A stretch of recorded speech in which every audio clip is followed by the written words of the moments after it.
நேயர்கள் எல்லாருக்கும் வணக்கம். இந்த வீடியோவில் 2024 வருடம் தமிழுக்கு குரோதி வருடம் மார்கழி மாதத்துக்கு உண்டான ராசி பலன் அப்படிங்கிறது தான் நம்ம பார்க்க போகிறோம். இந்த மாதத்தோட கிரக நிலைகள் அப்படின்னு பார்த்தீங்கன்னா நிறைய வித்தியாசமான அமைப்புகள் அப்படிங்கிறது இருக்குது. அதாவது பகை கிரகங்களோட பார்வை இருந்தாலும் கூட அந்த பகை கிரகங்களோட பார்வையை நன்மையை கொடுக்கக்கூடிய அமைப்பு அப்படிங்கிறதும் இருக்குது. அந்த வகையில் இந்த மாதத்துக்கு உண்டான கிரக நிலைகள்னு பார்த்தீங்கன்னா கிரகங்களோட ராஜா சூரியன் தனுசு ராசியில் குரு பகவானோட வீட்டில் இருக்கார்.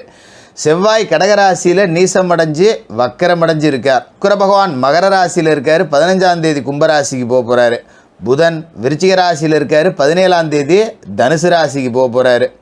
குரு பகவான் ரிஷபத்தில் வக்கரம். சனி பகவான் கும்பத்தில் ஆட்சி. ராகு மீனத்துலேயும் கேது கன்னிலையும் தான் இருக்காங்க. இதுதான் இந்த மாதத்தோட கிரக அமைப்புகள் அப்படிங்கிறது.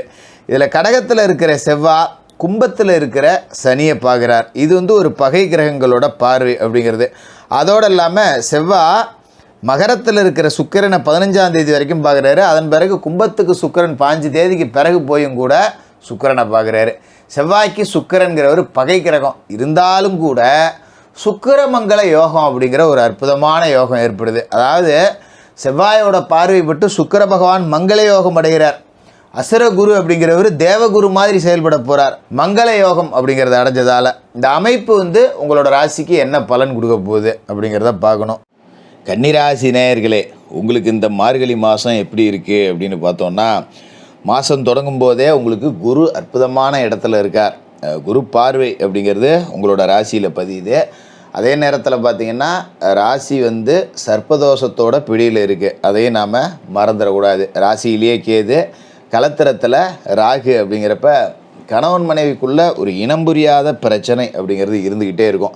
ஒன்றுமே இல்லாத பிரச்சனைக்கெல்லாம் சண்டை போட்டுக்கிட்டு இருக்காயா அப்படிங்கிற மாதிரி தான் இருக்கும். குறிப்பாக பார்த்தீங்கன்னா ராசியில் கேது இருக்கார். ராகு இருந்தார்னா ஆண்களால் பிரச்சனை வரும். கேது இருக்கார் அப்படிங்கிறப்ப முதல்ல பிரச்சனை பண்ணக்கூடியது யாருன்னு பார்த்தீங்கன்னா பெண்கள் தான். அப்போ நம்ம என்ன செய்யணும்னா ஆண்கள் கொஞ்சம் அடங்கி தான் போய் ஆகணும், வேறு வழி அப்படிங்கிறது இல்லை. கொஞ்சம் சண்டை சச்சரவு அப்படிங்கிறது இருந்தாலும் கூட இந்த மாதம் காசு பணத்துக்கு பஞ்சமில்லாத ஒரு மாதம். நிறைய புண்ணிய தலங்களுக்கு போகக்கூடிய வாய்ப்புள்ள ஒரு மாதம். வீட்டில் சுப நிகழ்ச்சிகள் நடைபெறக்கூடிய வாய்ப்புள்ள ஒரு மாதம். மங்கள நிகழ்ச்சிகள், சொத்துக்கள், சொந்தங்களால் நிறைய சந்தோஷம் கிடைக்கக்கூடிய ஒரு மாதமாகவும் இருக்க போகுது. அதோட உங்களோட ராசியை பொறுத்த வரைக்கும் லாபஸ்தானத்தில் செவ்வாய் வக்கரமடைஞ்சும் நீசமடைஞ்சும் உட்காந்துருக்கார். அஷ்டமாதிபதியான செவ்வாய் வலிமையிலேருந்திருக்கார் அப்படிங்கிறது ஒரு யோகமான நேரம் அப்படிங்கிறது தான். அதே நேரத்தில் சகோதரஸ்தானத்துக்கும் அவர் தான் அதிபதி அப்படிங்கிறதால அண்ணன் தம்பிகளுக்குள்ளே கொஞ்சம் விட்டு கொடுத்து போங்க. சொத்து பாகம் பிரிக்கிறதெல்லாம் இந்த மாதத்தில் வேண்டாம். ஏன்னா சகோதரஸ்தானத்துக்கு அவர் அதிபதி, பூமி காரகன். பூமிக்கு நிலத்துக்கு காரகத்துவம் கொண்டவர் செவ்வாய். அவர் வலிமையை இழந்து போயிருக்கார். அப்போ நம்ம கொஞ்சம் கவனமாக இருக்கணும். சொத்து பத்து பிரிச்சுக்கிறதெல்லாம் வேண்டாம். அண்ணன் தம்பிகளுக்குள்ளே கொடுக்கல் வாங்கல் அப்படிங்கிறது வேண்டாம். என்ன கஷ்டமாக இருந்தாலும் யாரோ ஒரு பாடி பிரதேசிக்கிட்ட 10 ரூபா கடன் வாங்கினாலும் சரி, பங்காளிகளுக்குள்ளே அண்ணன் தம்பிகளுக்குள்ளே வாங்கிக்க வேண்டாம். அதுமாரி வீடு மாற்றம், இடம் மாற்றம், வாங்கின சொத்தை விற்கிறோம், இந்த மாதிரியெல்லாம் நேரம் வரும். அதுக்காக பெருசாக நம்ம கவலைப்பட்டுக்க வேண்டியதில்லை. அது பின்னாடி உங்களுக்கு நன்மை தான் கொடுக்க போகுது. அதுமாரி கடகத்தில் இருக்கிற செவ்வாய் மகரத்தில் இருக்கிற சுக்கிரனை பார்க்குறார். அவர் கும்பத்துக்கு போன பிறகும் கூட அவர் பார்க்க போகிறாரு. உங்களோட ராசியை பொறுத்த வரைக்கும் 3க்கும் 8க்கும் அதிபதியான செவ்வாய் வெற்றிகள் ஸ்தானாதிபதியாகவும் இருக்கார். அப்போ அவர் சுக்கிரனை பார்க்கும்போது வெற்றி அப்படிங்கிறது நிறையா இருக்குது. பண வரத்து அப்படிங்கிறதும் நிறையா இருக்குது.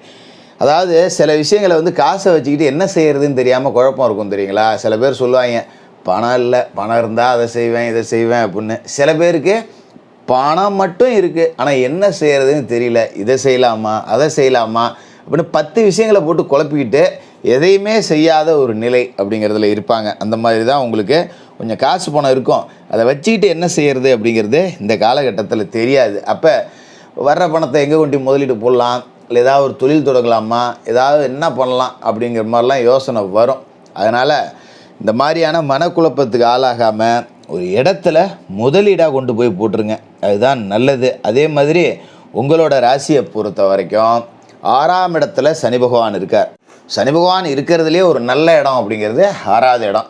அந்த இடத்துல சனி இப்போ இருக்கார். இப்போ பார்த்தீங்கன்னா 2025 கண்ட சனியாக போவார். அப்புறம் 28 அஷ்டம சனியாக போவார்.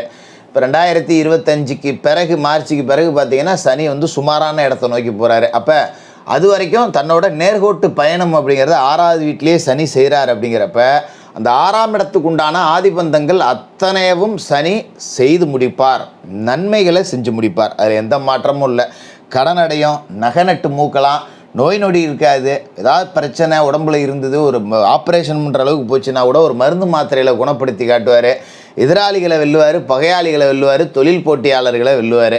அப்போ ஒரு இடத்துல நம்ம வேலை செய்கிறோம், நம்மளை அங்கே வேலை செய்ய விடாமல் நிறைய பேர் பிரச்சனை கொடுத்துக்கிட்டு இருப்பாங்க. இவனை எப்படியாவது இந்த ஆஃபீஸை விட்டு கிளப்பணும், நம்மலாம் வந்து நேர்மை இல்லாமல் இருக்கிற மாதிரி இவன் மட்டும் நேர்மையாக இருக்கிற மாதிரி உயிரை எடுக்கிறான் அப்படிங்கிற மாதிரிலாம் யோசிப்பாங்க. ஏன்னா கன்னிராசிக்காரர்கள் பெரும்பாலும் வந்து நேர்மைவாதிகள், லஞ்சம்லாம் வாங்க மாட்டாங்க. எந்த ஒரு விஷயத்தையுமே வந்து நம்மக்கிட்ட ஒரு வேலை கொடுத்தாங்க அப்படின்னா அதை நேர்மையாக செஞ்சு முடிக்கணும், குறுக்கு வழியில் செய்யக்கூடாது, இன்னொருத்தண்டை கொடுத்து செய்யக்கூடாது அப்படின்னு நினைக்கக்கூடிய நியாயவான்கள்.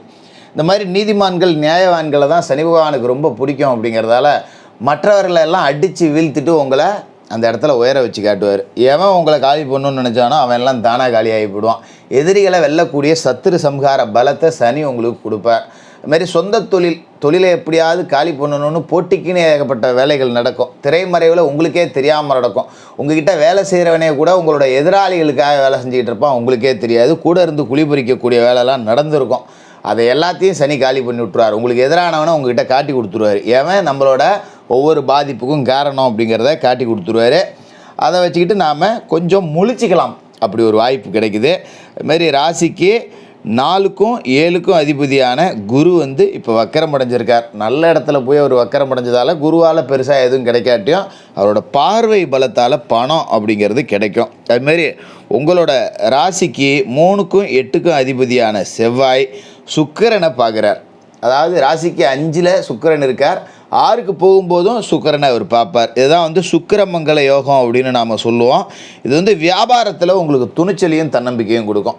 ஒரு கடை வச்சுருக்கோம் அப்படின்னா நல்ல விற்பனை அப்படிங்கிறது இருக்கும். எல்லா சரக்குகளும் தீர்ந்து காலியாகக்கூடிய அளவுக்கு வியாபாரம் அப்படிங்கிறது கொடிகட்டி பறக்கும். மாரி உத்தியோகத்தில் கூடுதல் பொறுப்புகள் வந்து சேரும். திருமண முயற்சிகளில் வெற்றி கிடைக்கும். வீடு கட்ட முயற்சிகளில் ஆதரவு கிடைக்கும். அதே மாதிரி வரன் தேடி கிடைக்காதவர்களுக்கு கூட வரன் அப்படிங்கிறது இந்த காலகட்டத்தில் கிடைக்கும். ஏன்னா சுக்கிரன் வந்து உங்களோட ராசிக்கு தனஸ்தானத்துக்கு அதிபதி, அதை நாம் மறந்துடக்கூடாது. தனஸ்தானத்துக்கும் அவர் தான் அதிபதி, பாக்கியஸ்தானத்துக்கும் அவர் தான் அதிபதி. அவர் மேலே இவரோட செவ்வாயோட பார்வை விழுந்து சுக்கிரமங்கல யோகம் உருவாகுது. அப்படிங்கிறப்ப இந்த 2 ஆதிபந்தமும் புனிதம் அடையுது. தனம், வாக்கு, குடும்பம், இந்த 3மே புனிதம் அடைஞ்சு உங்களுக்கு நல்ல யோகத்தை கொடுக்கும். பேச்சை மூலதனமாக கொண்டு தொழில் செய்கிறவங்க ஜெயிக்கலாம். குடும்ப உறவுகள் பாதிக்காது. பாக்கியஸ்தானாதிபதியாகவும் சுக்கிரன் இருக்கிறதால உங்களுக்கு நிறைய புது வாய்ப்புகள் கிடைக்கும். குறிப்பாக வந்து கால்நடை வளர்ப்பில் இருக்கிறவங்களுக்கெல்லாம் பெரிய நன்மைகள் அப்படிங்கிறது கிடைக்கும். பட்டி பெருகும், எண்ணிக்கை உயரும், அதால் லாபம் அப்படிங்கிறதும் கூடுதலாக இருக்கும். அதுமாரி ராசி அதிபதி புதன் அப்படின்னு பார்த்தீங்கன்னா மார்கழி 17ஆம் தேதி தனுசு ராசிக்கு போகிறார். உங்களோட ராசியை பொறுத்த வரைக்கும் ராசிக்கும் அவர் தான் அதிபதி, 10ஆம் இடத்துக்கும் அவர் தான் அதிபதி. அவர் வந்து சுகஸ்தானத்துக்கு போகிறார். அப்படிங்கிறது தொட்டது துலங்கக்கூடிய ஒரு நேரம் அப்படின்னே சொல்லலாம். கெட்டது விலகக்கூடிய நேரம்னு சொல்லலாம். பொது வாழ்க்கையில் இருந்தவங்களுக்கும் நல்ல முன்னேற்றம்.